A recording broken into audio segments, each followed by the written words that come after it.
Africans, strictly speaking, they do not own Africa's economy. So to some extent, it would be foolish to think that we must not interact or interface with our continuing enslavers or slave masters. What reasoning do you think you'll expect from Donald Trump or from the White House? They do not deal in truth. They deal in deception. Deception fuels global politics. They do not like something they cannot control. Hence, you see all these tariff and trade wars against China, against the world. So China is saying, don't think you call the shots. Look here, boy. Those days are gone. You must understand how data can be weaponized. Data is being collected in South Africa, in Africa, and they tell us it's for free on Facebook and all that. But we don't house that data. AI is nothing. The most incredible thing in life, it's human beings, it's you and me. Ibrahim is not the only one who's committed there. His people are behind him. You've never seen his people saying we want to burn you down like they do some of our councillors yet.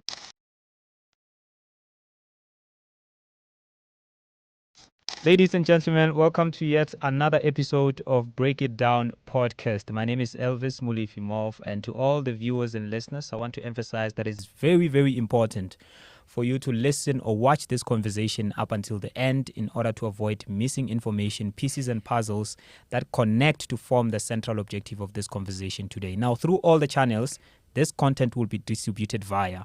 May this conversation reach both the ears of the expert and the non-expert in the topics and, discussion points that are going to be shared between myself and my guest today, Dr. Malusi Mncube.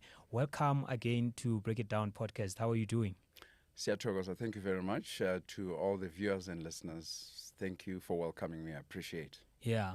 A lot has been unfolding in the political space, especially looking at the trip of, President Cyril Ramaphosa going to the U.S., meeting President Trump. A lot of South Africans were hoping for some sort of representation or someone who can stand in the global stage and tell the truth about the misinformation and the propaganda about white genocide happening in South Africa. But after that meeting, a lot of people didn't feel like they were represented, especially South Africans that know what is really happening on the ground. Today, inviting you on this podcast, I want to hear your views. And I want to also hear your views on issues like Starlink, Elon Musk, who is seen as the person who is at the center of driving, for many sources, driving this kind of propaganda in order for him to be granted some sort of, a permission to run Starlink in South Africa. And also I want to hear from you if you think or believe, based on your analysis, of course, are we looking at a century that can finally realize the dream of Pan-Africanism in the African continent? Thank you very, very much. The trip of our president to the United States of America, President Ramaphosa, personally, I welcome it. First and foremost, there's a disparity between us and America. America is still a world superpower, although they are declining and wounded. So it's now a multipolar world. They are no more the only hegemon. So for South Africa to have gone there is because we've done a cost-benefit analysis, and I would like to believe our presidency, not only the president alone, have done that. Most of our companies in South Africa, they are Euro-American companies, multinational corporations. That goes for the whole of Africa. So Africans, strictly speaking, they do not own Africa's economy. So to some extent, it would be foolish to think that we must not interact or interface with our continuing enslavers or slave masters, strictly speaking. So it was proper for him to go there. But there is a show of independence on the part of South Africa and on the part of the president of Ramaphosa.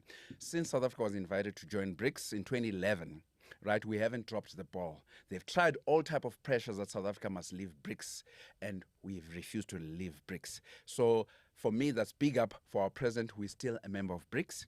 Number two, we took a trip to Ukraine and China, to Ukraine and Russia, with 8 African Union members to say we are for peace. Here it's a soft power move, but we were showing that we are independent to a great extent. So we're exercising our power. Number 3, on a strategic partnership, we aligned ourselves, not just yesterday, but from decades ago, right up to now. We opened a case at the International Court of Justice, which is a body of the United Nations, that the things that are being done by the leadership of Europe and the leadership of America, they must have their day in court. So having given you just those 3 examples, it shows our independence. Every country is a sovereign state.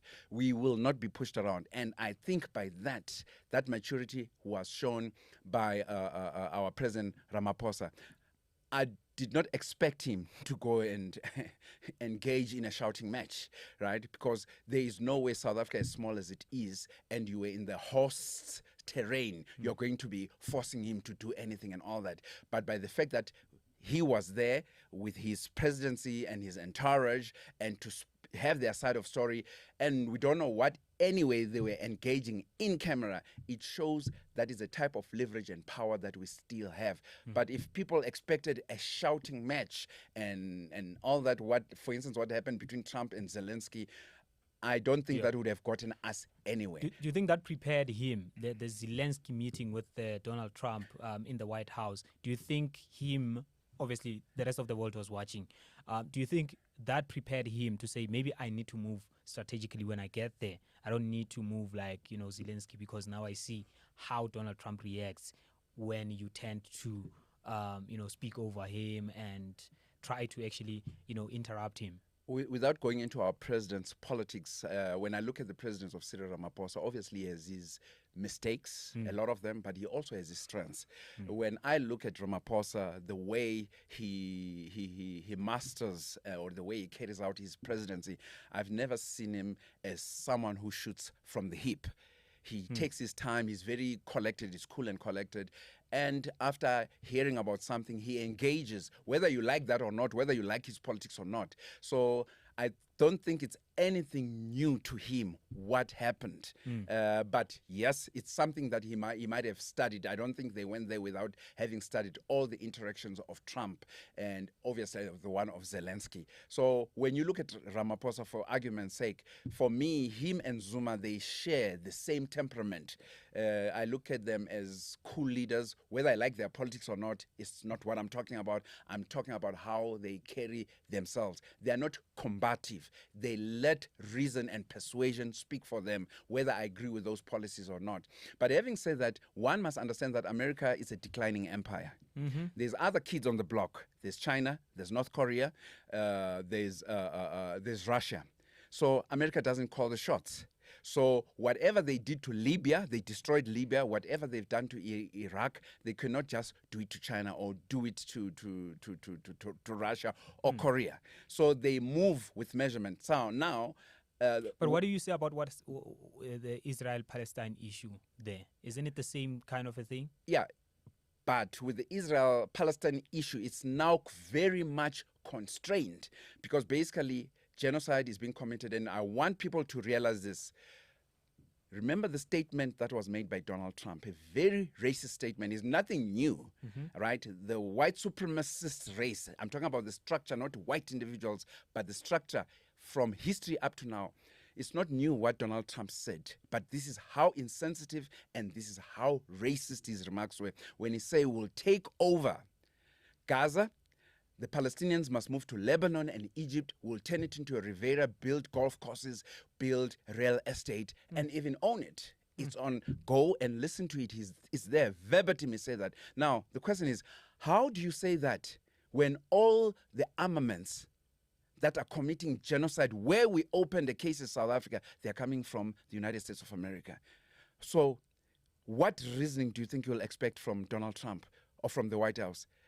They do not deal in truth. They deal in deception. Deception fuels global politics. And what is deception? Deception is truth mixed with half-truths, mixed with conjecture and guesswork. So you can never tell how you separate the forest from the trees. And basically, that's what they engage in. Hence, them talking about white Afrikaners being genocided here in South Africa, which is a complete lie. There's nothing like that. He knows it. CIA, Central Intelligence Organization, they know it. They're not stupid. They're devilishly very smart. But the whole idea is, remember, South Africa is a member of BRICS, and BRICS has brought about a new financial architecturing of the world. They are basically challenging the IMF and the World Bank. They're not saying get out of the way, no, but they're saying we will not live by rules which are of domination, which are of subordination, which are of subjugation. We want rules that are sovereign, that are multilateral, that favor humanity. This is what BRICS is doing. And BRICS is doing amazing, wonderful works already amongst BRICS countries themselves. They are no more at all times trading oil, for instance, just now in the petrodollar, which is the US currencies. They are using currency swaps, they are using cross-border payments, they are using digital payments, and all that now is eating into the profits of the United States of America. That is part of the wounding of the US, and they don't like that. They do not like something they cannot control. Hence, you see all these tariff and trade wars against China, against the world. This is exactly what is happening. It's no more America as it used to be from the 70s, maybe up to the 90s, early 2000s. The ball game has totally changed. It's a multipolar world. You've had Chinese intellectuals, when they started this trade war and this tariff war, Chinese intellectuals from Beijing straight started speaking up. And I can guess this is a direction from the Communist Party, even from the higher echelons of power in China itself, from Xi Jinping and others. But you'll never hear Xi Jinping say it. They started speaking brazenly to say if America wants a tariff war, a trade war, a cultural war, or a nuclear war, any type of war they want, China is ready for them. So China is saying, don't think you call the shots. Look here, boy, those days are gone. That's what they're saying. That is my interpretation. Don't think what you did to Iran and Iraq and what you did to Libya and Grenada, you can do it as to China. We can match you in every way. Right? You listen to Chinese intellectuals like Victor Gao, G-A-O. They speak brazenly like that. Anything you want is up to you. And they say, but if you want to have trade that is equitable for all humanity so that it's cooperative, then we can have that. But if you want a war, China will give you a war. So that statement alone, it eats into the guts of the white supremacist. That world is over. It's a world of all humanity now. There is a balance of power. Absolutely. Let's bring it back home then. With the white genocide propaganda or misinformation, as they've been pushing it on different platforms. I see that when we are observing this situation, there's two groups. There's people that actually believe in the misinformation. Actually, there's three groups. There's people that believe in the misinformation, and then there are people that know that this is just misinformation, and then there are people that know that it is not true, but we are going to run with it. We are going to push it. We are going to act like we don't know what is the truth. Look, we're just going to continue and say, okay, cool. We are being killed in South Africa, while they actually know there is no such a thing. What do you say about, especially white South Africans who actually go out on platforms like X, social media, TikTok, and even organizations such as the AfriForum going to the USA, meeting international community members, and pushing this propaganda as if they don't know what is really the truth? Okay, let's give it some background. Whatever the white superstructures, I'm talking about structures of white supremacy, whatever has been happening in the global south and in Africa particularly, there's nothing new, right? We know we come from apartheid, and we know how they enslaved Africans. So whatever they are doing right now, let's get that straight. That is history. It's affecting us today, right? They do not like the fact that as Africans, as black people, we are also calling the shots. So we want a piece of the action. Having said that, the ruling class within the Afrikaners, some of the ruling class, they understand clearly. If you look at the entourage of President Cyril Ramaphosa that went with him in America, right? Your Ruperts, your Minister of Agriculture and all that, they had to go and clear there because these sanctions are affecting their businesses, that there is no genocide, it's just a crime, like any other crime in the world, right? And crime has no color, so there is no crime that is specifically being perpetrated against the Afrikaners. But there are others within the ruling classes as well, and individual whites really who don't really belong on a serious influential note on the white superstructure of South Africa, who want to push this right-wing agenda that resonates with Donald Trump. Why do I say it resonates with Donald Trump and white supremacists? I gave you an example what Donald Trump said in front of Netanyahu about taking over Gaza. Do you see the insensitivity? After bombing children, that is right wing. They want to take over Gaza. So they don't care these indigenous people of Palestine. No, let them move out. We, the white supremacists, the Donald Trumps, we take over. So with that, this is typically nonsense. This is genocide. Hence, South Africa brought this case. Now, coming back, now there is a division within the white superstructure in what you call in South Africa, because it's a double-edged sword. If you push the white African agenda, which is not there, America knows that it is not there, but they are not happy that South Africa is a member of BRICS. Because now BRICS is coming about, it's coming with a structural change that challenges white supremacist hegemonic power. So by saying there is genocide in South Africa, what it does, it drives an ideology and it keeps the hands of the white supremacist government of America in South African affairs. And when you keep your hands in South African affairs, you keep your hands in African affairs. So as much as BRICS is gaining traction, I, as Donald Trump, I, as America, I, as the Europeans, NATO, the military-industrial complex, we will not let go of strategic areas in Africa, in South Africa. So this comes to mind, the issue of the white Afrikaners. They know that there's no genocide, but they will use it as a pretext to stay in the internal affairs of South Africa so that they can be spoilers. And I strongly suspect part of their mid-term to long-term agenda is to split South Africa, actually. You've already heard Orania, you've already heard about Western Cape. I mean, how does a civil society organization, a non-state actor organization, a civil society organization like AfriForum, how do they gain an entrance and an audience with the President of the United States of America? How? Do you think so if you look at the whole process, if you study the whole process, you can actually write a thesis on that.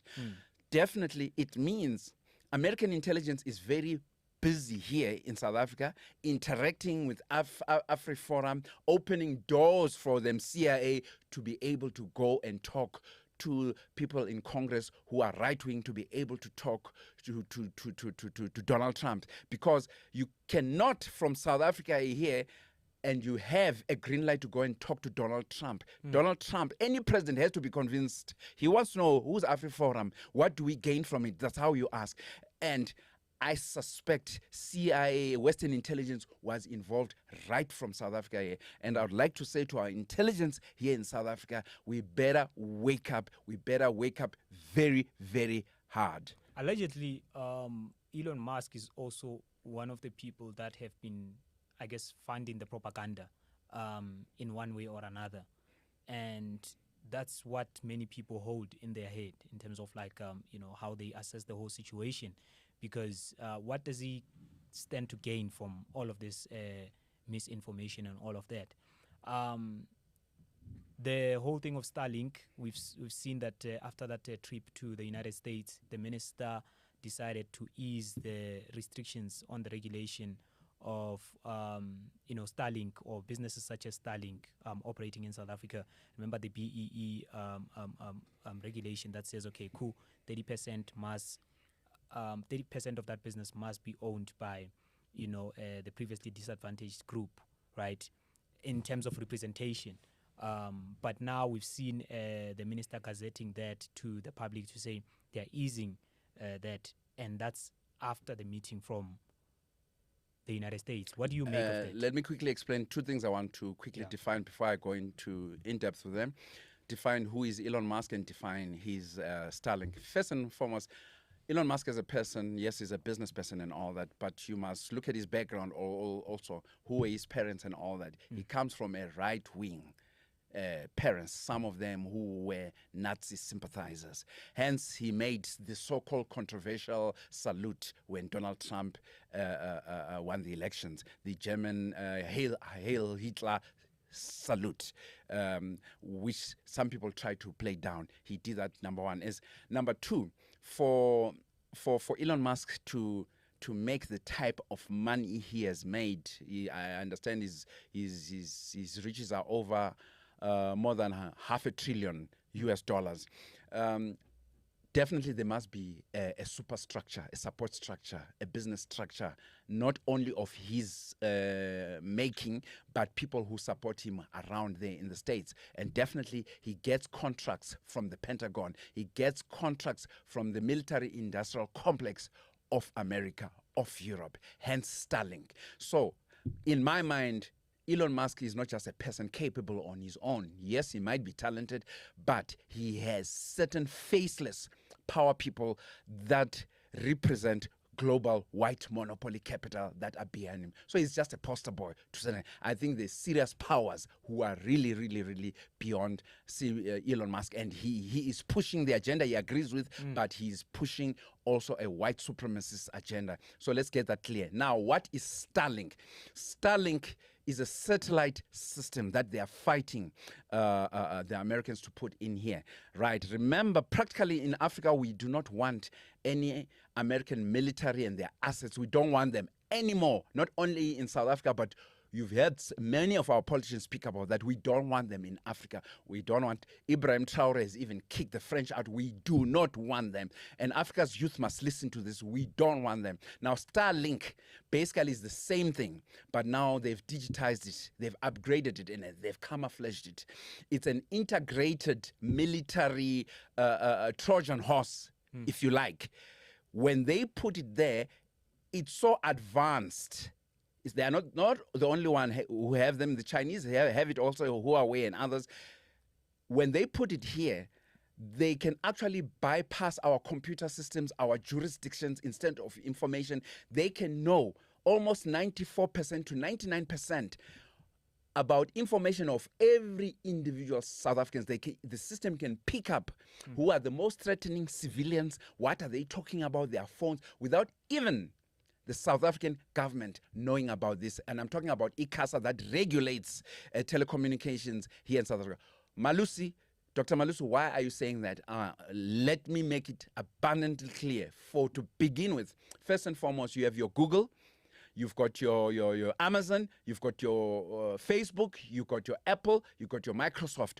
All these are digital infrastructures that are operating in Africa and in South Africa here. We love all these cell phones. We're using all these laptops and all that. But the digital infrastructure, right? We do not own it. Africa doesn't have even its own independent company of digital infrastructure. Now, guess where all this data that is collected, where does it primarily stay? Where? It stays overseas. And they can close that at any time they want. Now, to even make that situation even much worse, now you come with Starlink. And it tells you that I was born in South Africa. Why are you applying BEE on me? Right? This is where our leaders have to be very, very tough. Yeah, and it gets a bit tricky, I guess. But do you see the dangers?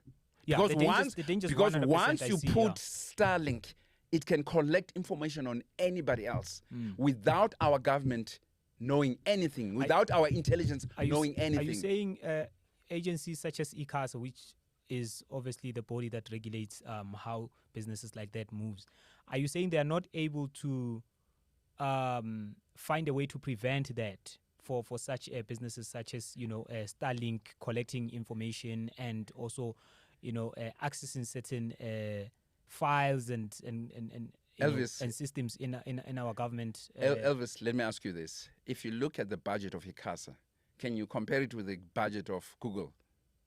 Of course. You can't, Doesn't right? come close, yeah. Now, put Google, Amazon, Facebook, Apple, and Microsoft all together.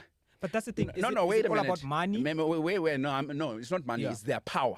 Okay. Power and influence. Remember, all these digital infrastructures, they are connected to Starlink. They are connected to the military-industrial complex of America and of NATO, which is North Atlantic Treaty Organization. This is what protects white supremacy, right? So, if ICASA doesn't have the budget of Google or all these that I've mentioned, 5 of them, how can they regulate them?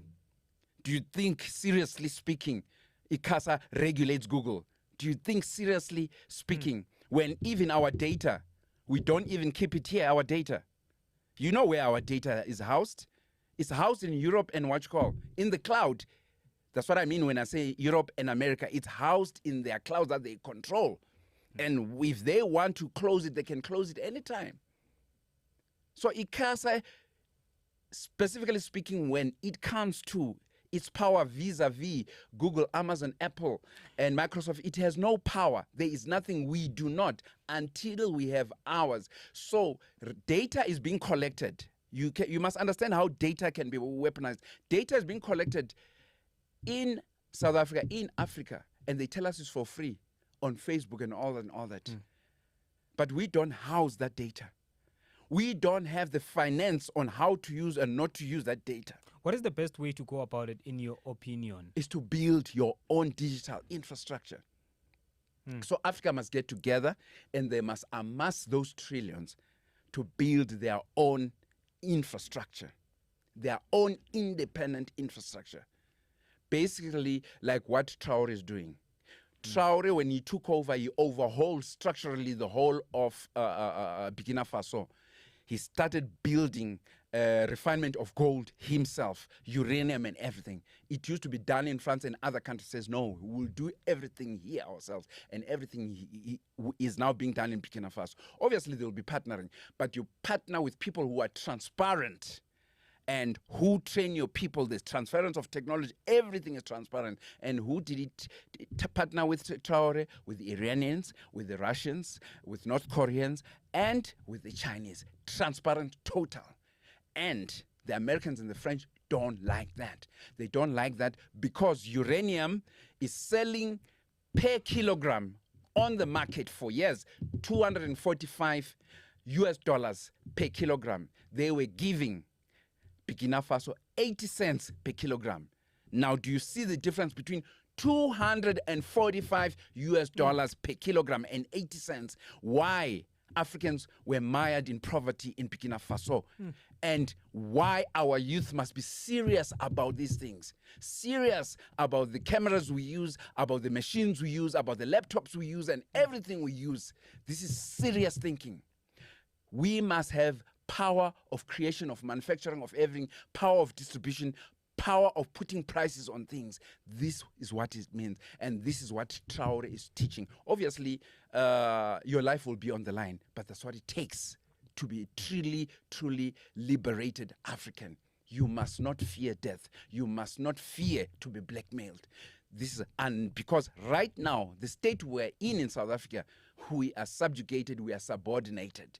All the technology you see in the studio, you see anywhere, I can tell you none of it is manufactured here. Even if it's manufactured here in South Africa, it's manufactured, I can tell you, I did not look, but I know. I can tell you it's from a license. It's from the United States of America, Germany, Europe, or somewhere. It's not ours, totally ours, majority black owned. We haven't reached that level. Like you see all cars that in Africa, there's not even one brand of an African car. So there's all these brands from Asia to wherever, but there's no African brand. So even if we have a plan for manufacturing cars here, who calls the shots? The one who has intellectual property license. And Africans must think seriously, especially the youth. Wake up.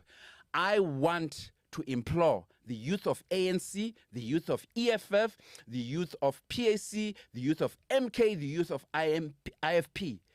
Please unite for global black majority. None of you can withstand the power of the racist imperialists alone.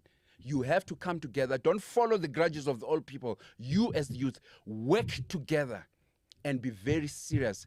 Government does not have the capabilities to create business opportunities and to create jobs for you with an economy that grew from 0.9% to 1%. Our economy is, effectively speaking, it hasn't grown. So the youth, you have to be serious. You will stay at home with your degrees. You will. And if you're not revolutionary like Traore, you will stay for 5 years, for 10 years, for 15 years, until you are in your 40s or 50s. So I appeal to the youth of EFF, ANC, IFP, PAC, AZAPO, get together and unite with global Africans and be really revolutionary. We are looking up to you. This is your call for this century. You are geniuses, and you'll only realize your genius when you take the risk and do what Traore is doing, probably even doing better than Traore. Nobody's going to do it for you. You'll keep on saying this government is not giving us jobs. Ibrahim Tore is somehow, I guess, a dream of so many African people that always wanted to see a leader like that. I see now in Botswana, there's also something similar to that. I think the president has also kind of like taken it upon himself to say we're going to do things outside of the book, because the book doesn't allow us to actually empower our people. So we're going to take measures into our own hands, and do things the way we believe that is the best. And he is coming for all the mining companies. And we know mining companies that are in Botswana, they're the same mining companies that are in South Africa, Namibia, and all over the African continent. But I want to ask you to say, do you think this is the century that we will finally realize, the pan-African dream? Definitely. That people definitely. like Kwame Nkrumah dreamt about. Absolutely. Because we've gotten this stage because of people like Nkrumah and many of our ancestors, some of them who don't know their names, who were brave. That's why you and me are here today, because of our ancestors. But I want to say, the youth of Africa, from South Africa, the whole Africa, and all Africans global, they must understand it's going to be messy business. White supremacists, they're not just going to let go of Africa just like that, because Africa is the epicenter, is the frontier.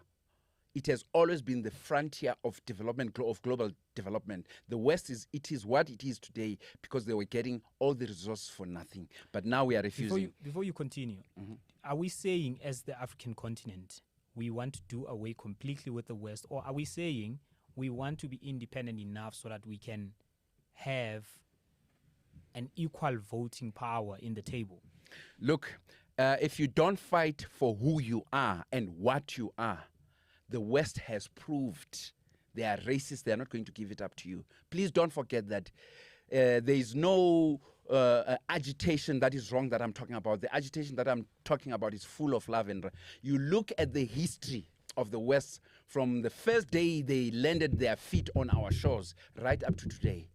Right? They own totally the whole of Africa. Look at what is happening in Gaza. Look at what is happening in DRC. Look at what is happening in Sudan. So what we are saying, the West, that is their military, their IMF, their World Bank, their CIA, Mossad, MI6, all they must get out of Africa. They must get out. The youth must get this into their head. When they come back, and we will work with them if they want to work with us. Listen to me very carefully. They work with us on our terms. On our terms. These terms that are there right now, whereby you have a president, a vice president of the of America, J.D. Vance, who was pejoratively calling Chinese people as advanced, more advanced than America now, saying these peasants. It's there. He said, these peasants. So do you see how they are? And he had nasty things to say about Ibrahim Tore. They do not have a respect for you. I don't want black people to be confused. They don't. Not when they control the whole of Africa. So we will work with them when we've reached the stage. The stage of China, the stage of Russia, the stage of North Korea. Then we'll engage with them. There's no way whereby they are selling our uranium at 245 per kg and they give us 80 cents. They are making us babies, stupids, imbeciles. And you want to go around that? because you like being around white people, and I'm talking about white superstructure, not individuals. There's white individuals who are revolutionary, who don't belong, who are against the superstructure. I want to make that clear. But the ones that dominate the world and the ones that mass murdered our ancestors, that keep on mass murdering people in Palestine, it has not ended. And they will continue to do that. So I want the youth, the black youth globally, to understand that. They must get out of Africa. We do not want them. We can choose our own partners. And I think we got a good start. That is BRICS. But these imperialists, they must get out. And young blacks... How do you see this unfolding? Sorry? Practically, on the ground. How do you see it? It's quite simple. I know, of course, with the African Union, they've got the Africa Continental Free Trade Area project, which, of course, also for me makes me worry about how the whole thing is going to actually be implemented if there is no direct framework. There is a framework. Let me correct you there. There is a framework. Okay, Traore is showing the framework. Okay, Traore, the French didn't want, he kicked them out. The ambassador didn't want, he kicked them out. Then he chose his partners. There is a living, there is a real-time living framework. So here my question. Don't say there's no framework. Yes. There is a framework. Traore is showing. Already they've wanted to assassinate him more than 26 times, but he's still standing. A young man who took over from the age of 35. Listen to now my today question. is 37. Okay, listen to my question. I just wanted to make that clear. A framework is there. Yeah, thank you. But my question is that framework, is it shared collectively across all members of the African continent, or is it just a frame that a framework that is followed by one leader of a particular state? Look, it's human nature in every whether it's in Europe, America, or Africa. You'll always have those who are not totally committed. They're afraid to die. They like the soft life. In South Africa, we call it a soft life. You know what I mean? For instance, in South Africa now we have a black middle class. We also call them sellouts. Yes. We have a black middle class. Not all the but black middle class. And already that black middle class has a certain lifestyle. And when you toy or when you want to fight, probably they'll say, I'll be there, I'll come and join you, but they won't come because there's a certain lifestyle. They're protecting their salaries. They are 500,000 a month. There are 4 cars. Their children going to private schools. Want to give. So they don't want to be sleeping in jail, to be tortured, to go through what Traore is going to,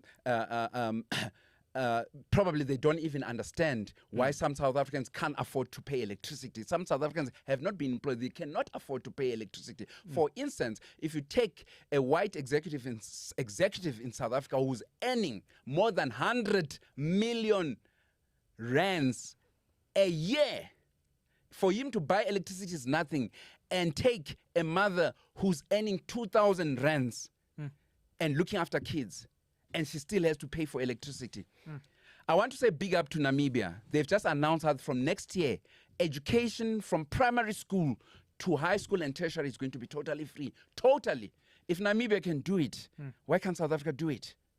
Why can't every South African get a basic income grant for those who are unemployed? That money will be coming from the architects of apartheid by having a wealth tax. And I'm not saying government must just give that money willy-nilly. No. Before a South African earns it, we can craft some type of job that they must do for them to earn that money every month.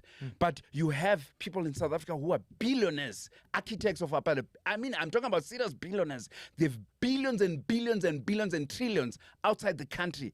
They are here in South Africa, right? And our people are not working. They can't even get a basic income grant, and you're told. And my message is really going to the black youth. I want our black youth to emulate Ibrahim Tore. Traore must have said this is nonsense, and Traore took the baton from Thomas Sankara. He's not the first one. He took it from Thomas Sankara, and you saw Thomas Sankara paid the price for that. Traore is prepared. Up to today, they want to bring him down, but he keeps on pushing on. And in 2 years, he's made staggering successes and achievements for Burkina Faso in terms of agriculture, in terms of digitalization, in terms of beneficiation of minerals. This is structural. This is not peripheral. South Africans, black South Africans, black are still on the peripheral. Our economy is still on the architects of apartheid, and we were still forced to pay the apartheid debt that was used to maim and kill South Africans. And still our government wanted to force VAT on the majority of black people. What do you think is going to happen if, God forbid, leaders like Ibrahim Tore are assassinated, of course, by the West? Ibrahim Tore, Ibrahim Tore has already built a structure, an organic structure. Yeah. That can be a topic for another day. He's already built that structure.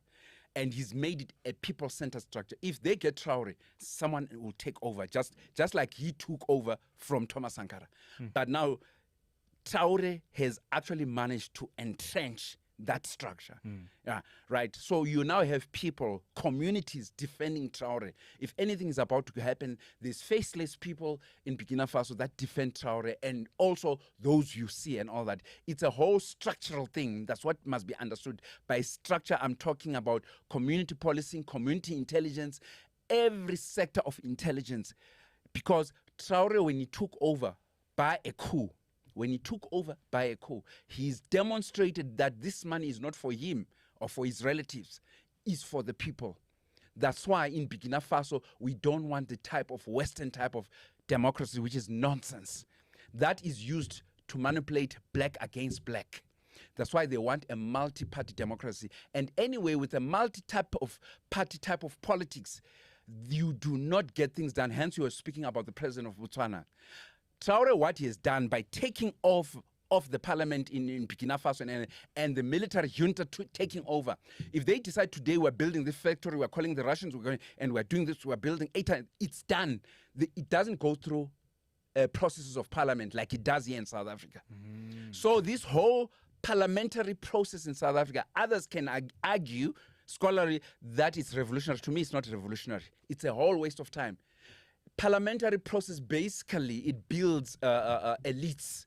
You know, go look at our South African parliament, all of them. Go and look at how much they earn, the type of cars they drive, the suits they wear, the lifestyle, their children, where they go to and all that, and look at the majority of black people. That they claim to So, lead. yes. So now when you look at the leadership of parliaments, not just only in South Africa, it could be in Zimbabwe, it could be America, the Congress, and you look at the majority of people, there's a disconnect, there's a disjuncture.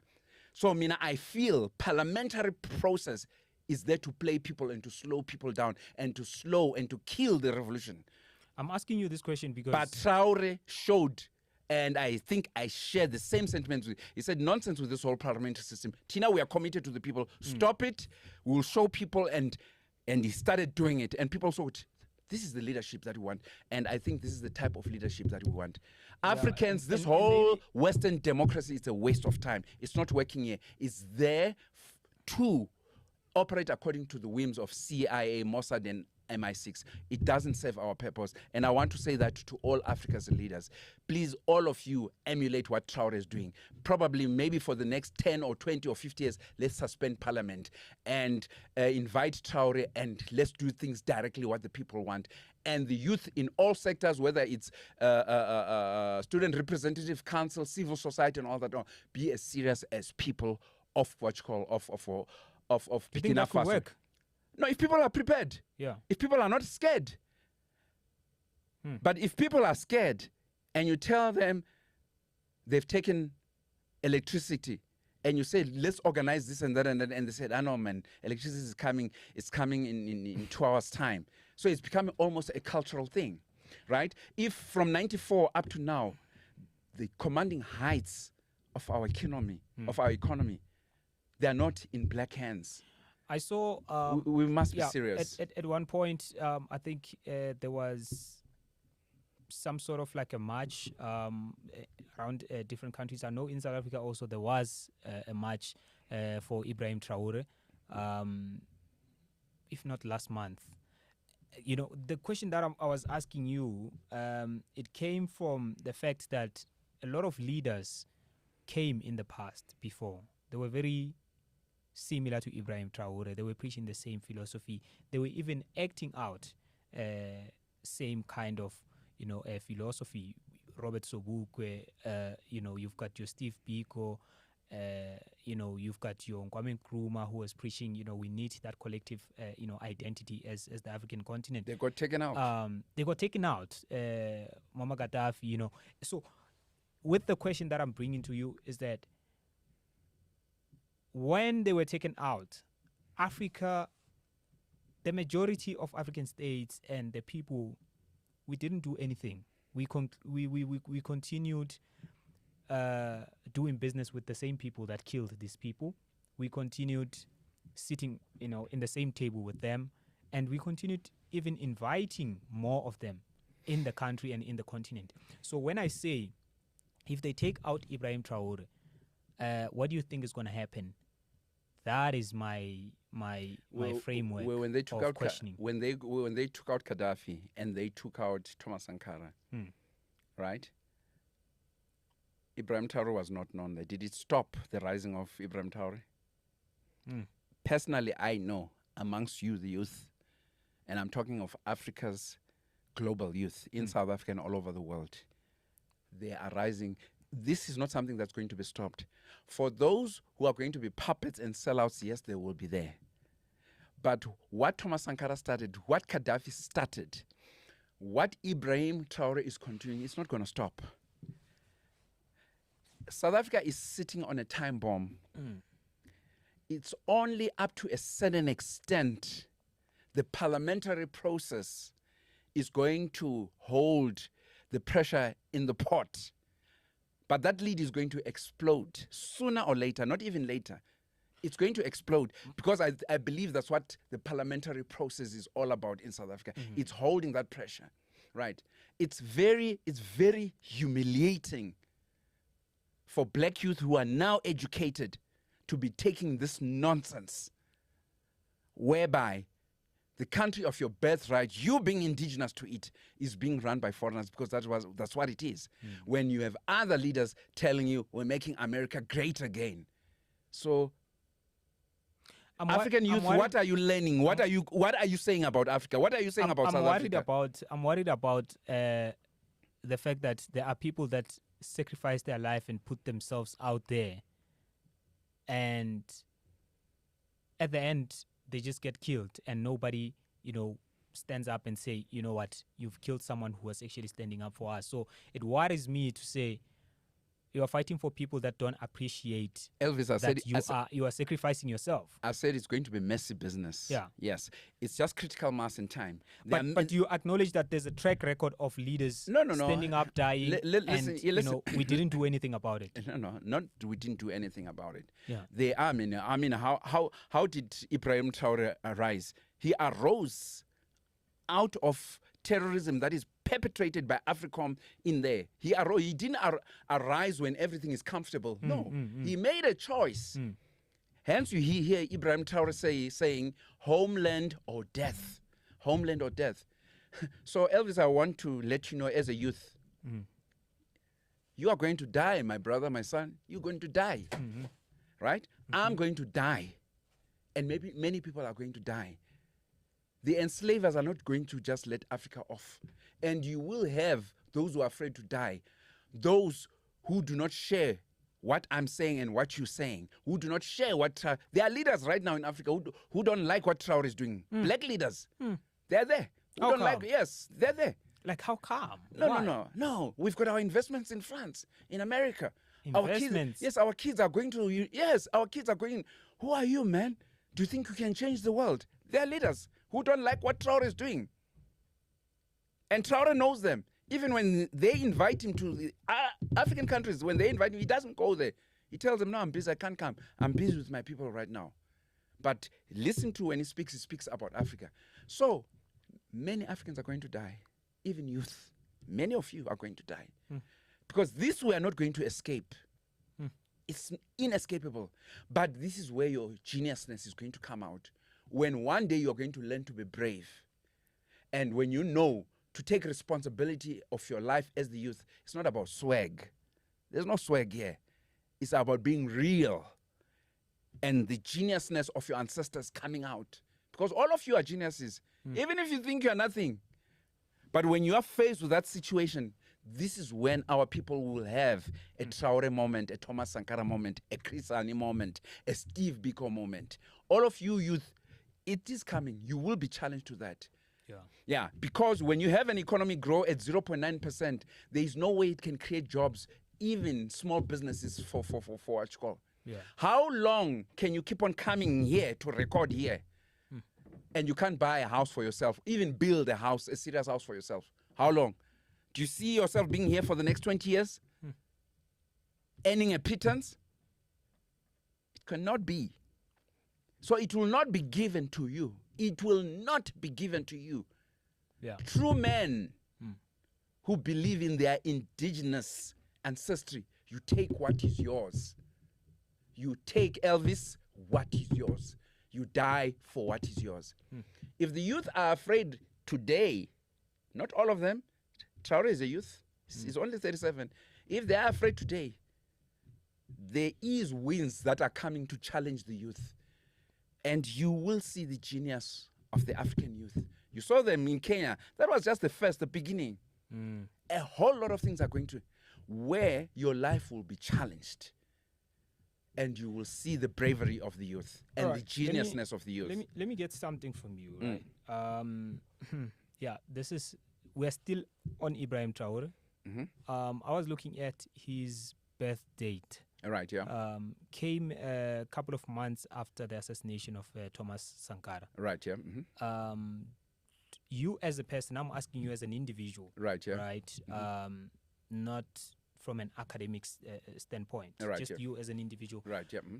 Do you believe in a concept of reincarnation, that sometimes, spirits that leave the body through death can also return because maybe their mission is incomplete? Anyway, myself as a Sangoma, we don't believe in death. There's no death. Okay. Our ancestors have never believed in death. It's transitioning. That's why when even our ancestors transition, if you look at all Africans, whether they're from Nigeria, if they're from Uganda, there's certain rituals we do. We even speak to our ancestors because energy doesn't die. Energy just transforms, right? This body is just a suit. That's what it is. It's a suit. Like if you're diving underwater, there's a certain type of, if you're doing deep sea, there's a suit you wear so that you suit the environment where you're going. So Thomas Sankara never died. And every time I'm talking to you and you're talking to me, whether you like it or not, there's something I'm imparting to you and there's something you are imparting to me.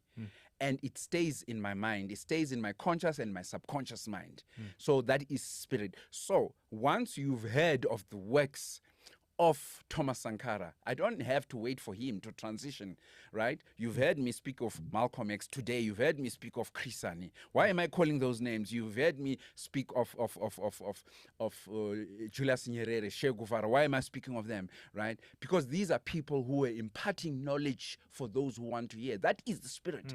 Because everything is spirit. You are spirit, right? I'm speaking as a Sangoma. That's what spirit is. And there is no death in spirit. That's why they say you can kill the body, right? Or you can dismember the body, or you can immobilize the body not to move anymore. Definitely that you can do, and you throw it to the pit and it starts to smell. But an idea is a spirit, right? It's non-physical. Remember, spirit is non-physical, and ideas come from the non-physical. And when you begin to manifest, everything manifested, whether it's a spiritual manifestation of the non-physical. Right? This is Sangoma language. This is who we are. These are our values. We don't care what the West thinks with their philosophies and all that. I am telling you our philosophies as Africans, right? That's why when we say umuntu ngumuntu ngabantu, I am, because we are even talking about those who departed. There is no separation amongst them, and that is the highest form of philosophy anywhere else in the world you can find. Not all this nonsense they tell you about. There's nothing civilizational about racist imperialists. They're busy bombing kids in Gaza right now, in the DRC. Where is their civilization? They're only deceptive. They are barbarians, these imperialists. There is nothing. Everything in this world was created by Africans, by the black man. But that's a topic for another day. Don't let them convince you otherwise, right? So, we do not die. There is no death in African parlance. There is transition.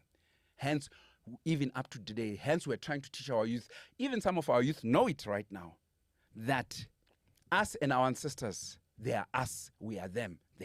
There was never any, and this century we've end is the awakening actually it's not even the awakening, because we've been fighting with our ancestors, is the reinforcing to reach critical mass. And this awakening of spiritual cohesion with our ancestors is happening all over the world. That's why I'm saying the youth, you will see youth as young as 18, 17, 19, who will speak as if they are 50 years old. They're coming.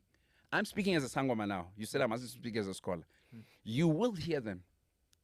And they will even do 10,000 times better here in South Africa, better than Traore. There's a reason why Traore is there, and there's a reason even up to now they haven't managed to get him speaking as a Sangoma. So we are at an early stage of that. There's still more to come. This is an early stage, and many youths are going to rise. Very determined, very brave, very intelligent, very committed.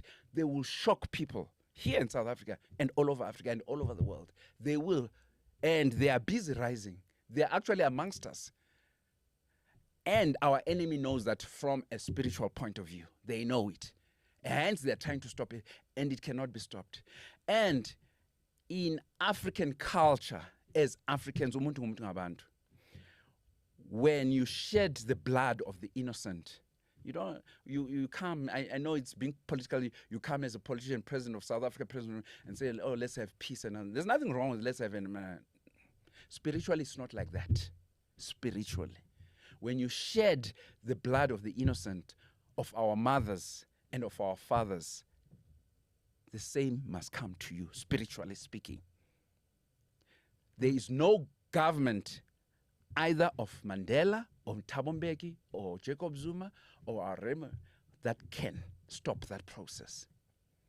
Exactly what was dished to our ancestors by spilling innocent blood, because that's what they do. This is what is happening in Gaza. I keep on reminding you so that people know I'm not fishing. You all know what's happening in Gaza, in DRC, you know, and in Sudan, you know. If you don't know, go and find out. Right now, speak. What do you think? Me and you were comfortable here talking like that. Now, if there's a grenade thrown here and it blows off your legs, do you think the thinking that you have, the comfort that you have in your mind will be the same? I'm asking you, do you think it will be the same? Of course not. So what's happening to the babies? Because it hasn't come on your door, you think you're okay. What happens to the cries of those babies? Yeah. What do you think? Thousands and thousands. And you think the imperialists will get away with that? That's why their empires are falling. That is what. This is a spiritual fight from our ancestors.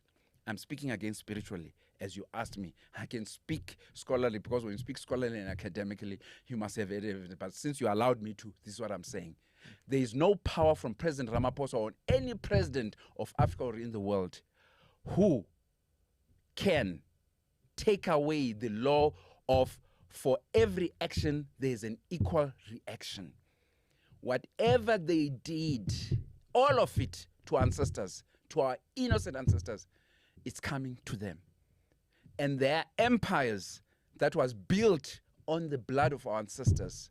And that's why some of us are Sangoma. We are the carriers of that memory. It will not go unpunished. It will not go unpunished. Those empires will go down. And I mean really down. So what I'm saying to you, America is going to split. People don't believe it. America is not going to last forever. It's going to split. Split in what sense? It's going to split. Right now, it's a so-called homogeneous country. It's one country. Oh, yeah. Yes. Okay. It's going to split into different countries. It will. It will. Yeah, also looking at the size, geographical it will size, put its white supremacy to shame. It will. It makes sense. It will. And there's also there is no way they're going to sustain it. There's also the black and white divide as well. It will. Yeah. It will be put to shame. There used to be a Yugoslavia. That Yugoslavia was taken off. Go and do research on that. Yugoslavia was taken out in the 80s. So if you think you can do it to others, when it can happen to you. Who said United Kingdom can be sustained forever? Says who? I refuse that. I'm putting it on record. That United Kingdom, sooner than later, will be a disunited kingdom. America will not be a United States of America, because it's foundationally, it's built wrong. It's built on the innocent blood of Patrice Lumumba, of Nkosi Mambata, of Nkosi Hintsa, of Diden Kimat and the Mau Mau. I can go on and on. These are our ancestors. They were killed because we were defending our values. And you think you can just forget it because you're in the 21st, you're using cell phone. There's nothing new under the sun. Just because you're using a cell phone and AI and whatever. AI is nothing. The most incredible thing in life, it's human beings. It's you and me. Not artificial intelligence. You can even hear the name. Artificial intelligence. And I want to remind the youth, think about this.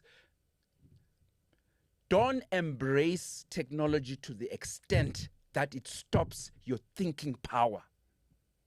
Where you are comfortable with everything, you just press and things happen. Because that is part of the agenda for you to stop thinking.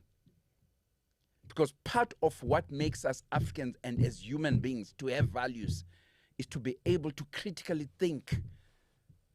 So when they colonize you with technology, whereby you cannot apply your mind critically to life's challenges, that softens you. Sometimes, ironically, I just want to say, too much availability of amenities, it destroys the people. I want to repeat that again. Too much availability of amenities to people without showing your merit, it destroys the people. It makes the people lazy. Absolutely. Thank you.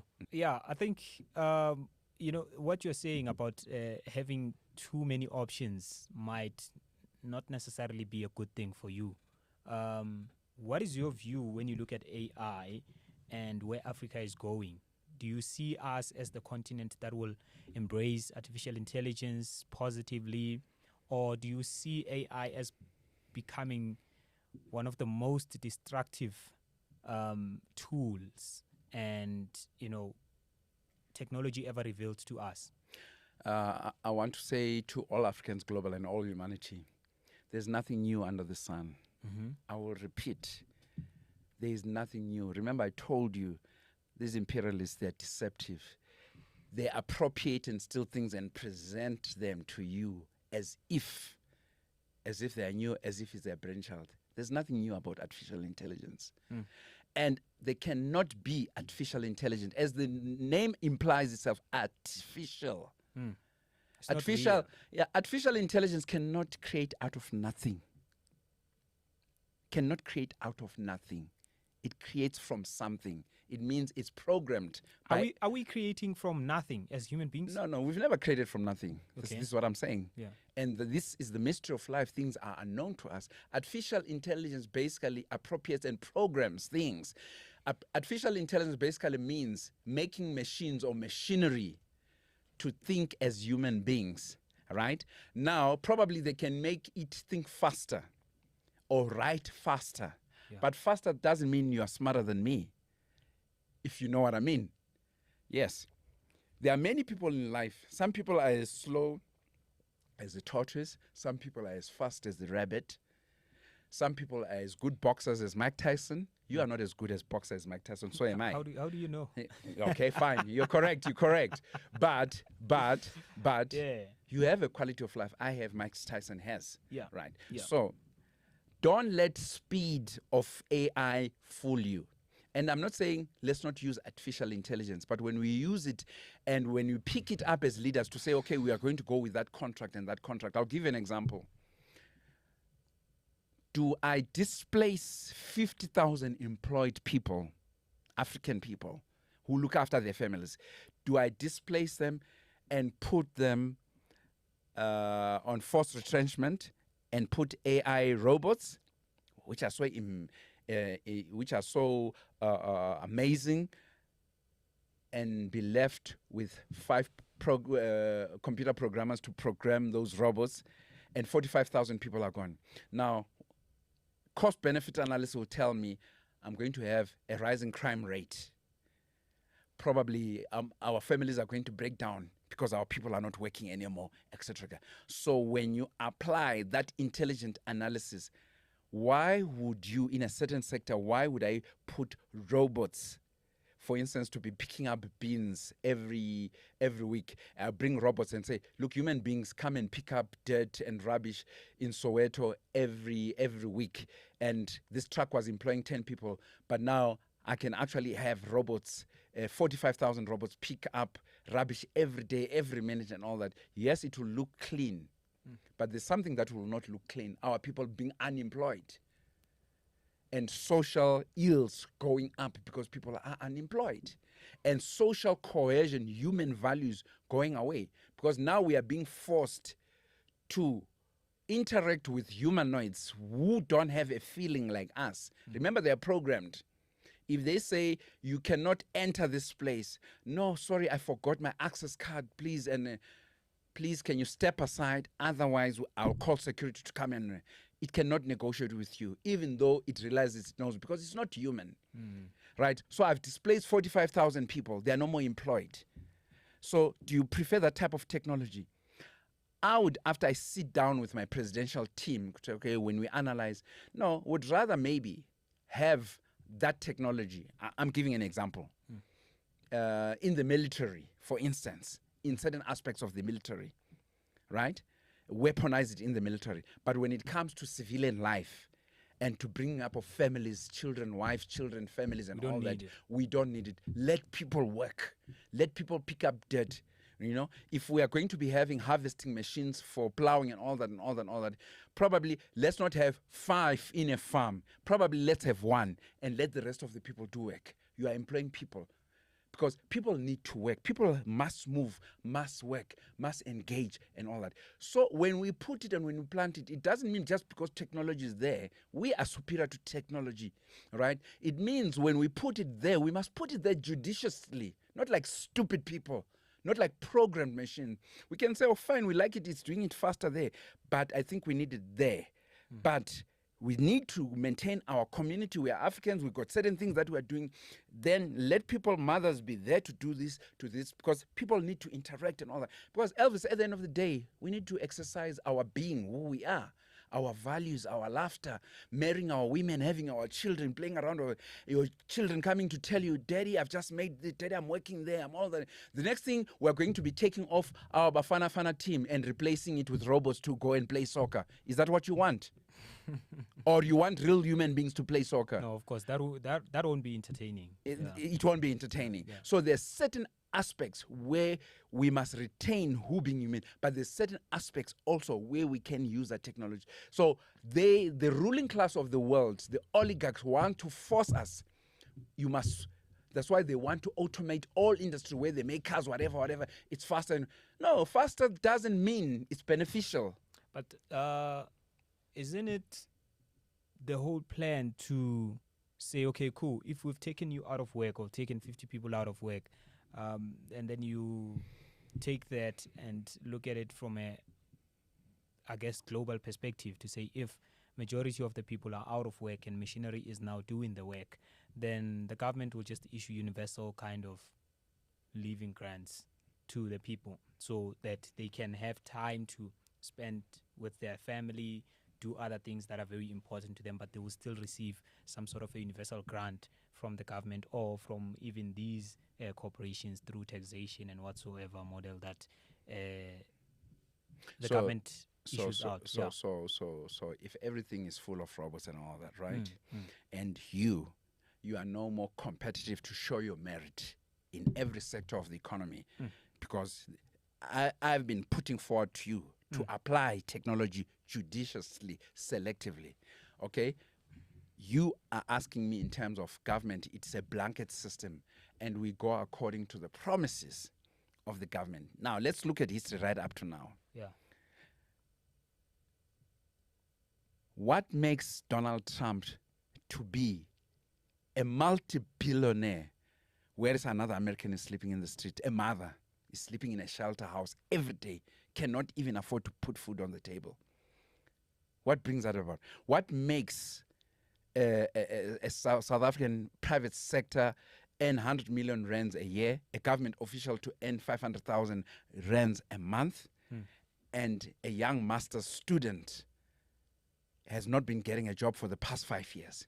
Now, you're talking about, we're looking at what human beings do. So, a government person who's earning 500,000, why haven't we had a government in South Africa now to say there's nobody who's going to be earning 500,000 rands a month? Because that is not intrinsic. Breathing is intrinsic. Breathing air, it's intrinsic. To earn 500,000 rands a month, it's a man-made system where they convinced you other people have to earn 500,000, 100 million. When you are just supposed to get 350. I don't buy that rubbish type of thinking personally, right?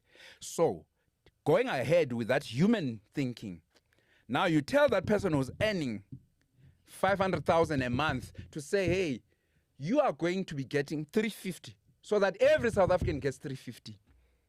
Is that person going to buy it? No, of course not. Okay. Let me be very dramatic. Wait, I want to be dramatic. Can we get our president?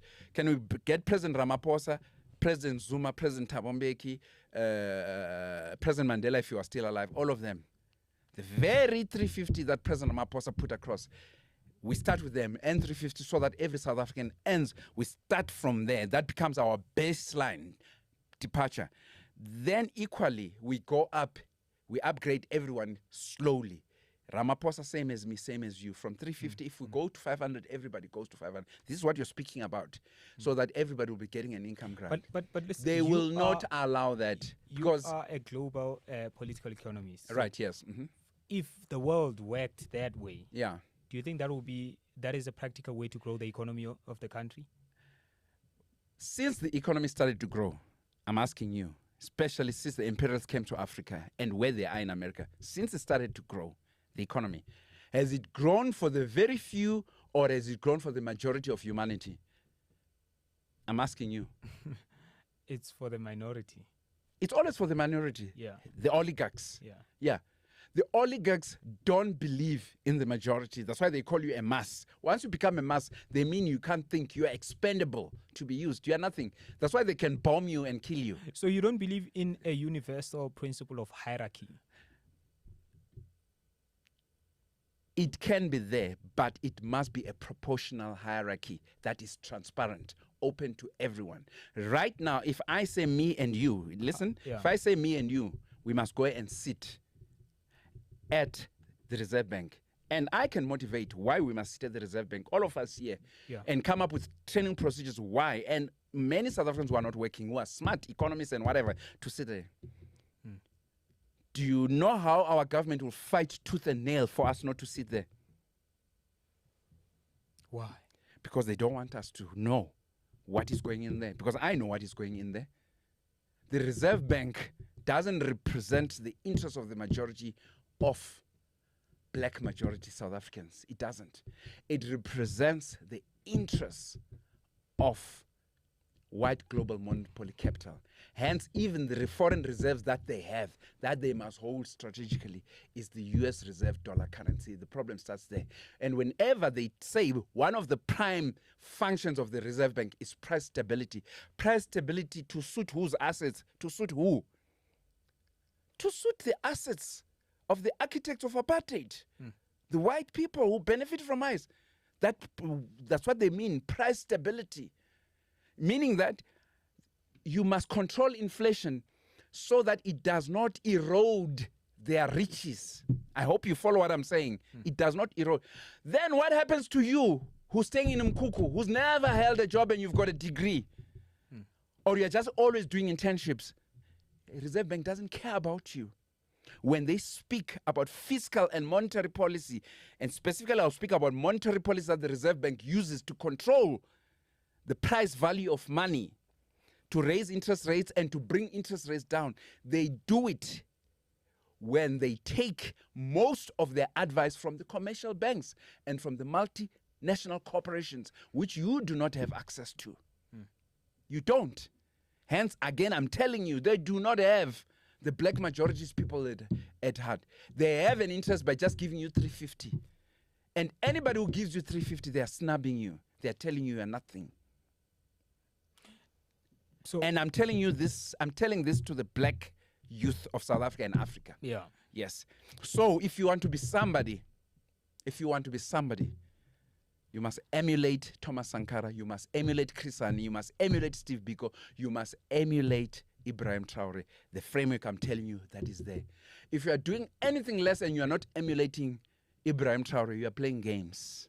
You are playing games. You will not get anywhere. I can tell you in the next 5 years, right, you'll still be coming here and nothing will be happening. You won't be able to feed your family enough and all that. It takes courage.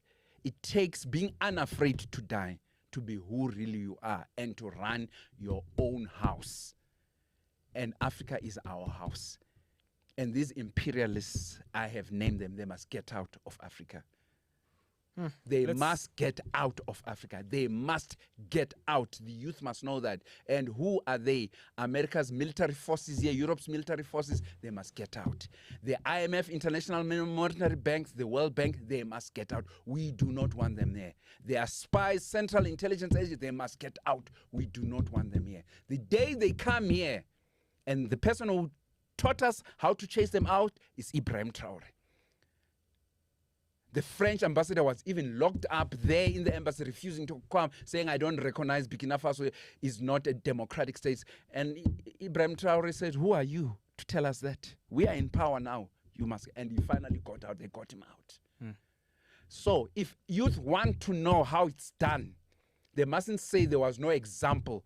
Youth must not make an excuse. There's a person, same age as them, Traore, who's doing it right now. Let me ask you this question, right? And as we close this conversation, in bringing it back home, we are talking about Ibrahim Traore, and now there's a thing called Ibrahim Traore effect, where a whole lot of people are hoping that African leaders can turn towards, the same philosophy and the same practices of Ibrahim Traore. Of course, it's a dream that's why I asked you even in the first part of this conversation, that do you think this is the century that Africa will realize a pan-African dream?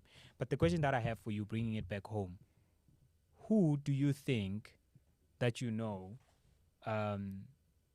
in South Africa that maybe in the political space, maybe not in the political space, who do you think can emulate Ibrahim Tore and become our version of Ibrahim Tore in South Africa? First and foremost, there's no one right now from Parliament to not at all. No, there's not even one. No, there's not even one. There's about 400 people in Parliament. There's not even one. It's my subjective analysis. Okay, out of Parliament, there's no one who can emulate Ibrahim Tore what he's done. No ways. Now, let me repeat what Ibrahim Tore has done. There was a so-called democratic government in Burkina Faso. So they got together and said this whole parliamentary system, what back and forth, making a bill to be signed and all that, this is all a waste of time. And our people, they are fighting jihadist terrorists in Burkina Faso. And he said it to people. He says, actually, those terrorists, basically, those terrorists have actually been created by America and by France. They create the terrorists, and they come in as an army as if they want to help you fight those terrorists. So the skirmishes you have with them, it's as if they are fighting. But they've got encrypted technology to talk to them. They make you look as if they're fighting them. Can't you know? They are blinding you. This is what Ibrahim Tore is saying. Until we picked it up, that's why this whole thing is not finishing. That's why they told them, get out, we'll fight terrorism ourselves. And now they don't want it because the smoke screen is off. So our government in South Africa and in the whole of Africa, until they get rid of this whole parliamentary system, according to me, it has to be suspended. This whole thing of bills and all that, and follow exactly what Ibrahim Tore is. I will repeat, because I don't want you to say you didn't hear me. It has to be suspended. Maybe it can be brought back in future, 20 years from now. It has to be suspended. And we must have a committed leadership and people. Ibrahim is not the only one who's committed there. His people are behind him. You've never seen his people saying, we want to burn you down like they do some of our councillors here. His people are behind him because everything he's done, from schools to farms to tractors to oil refinery processing, everything, it's open. So when they sit as a junta, as an army group like this, they know this, they're economists, then they say, okay, they take a decision now. No parliament, no what, no voting and all this Mickey Mouse business. We are going to do this.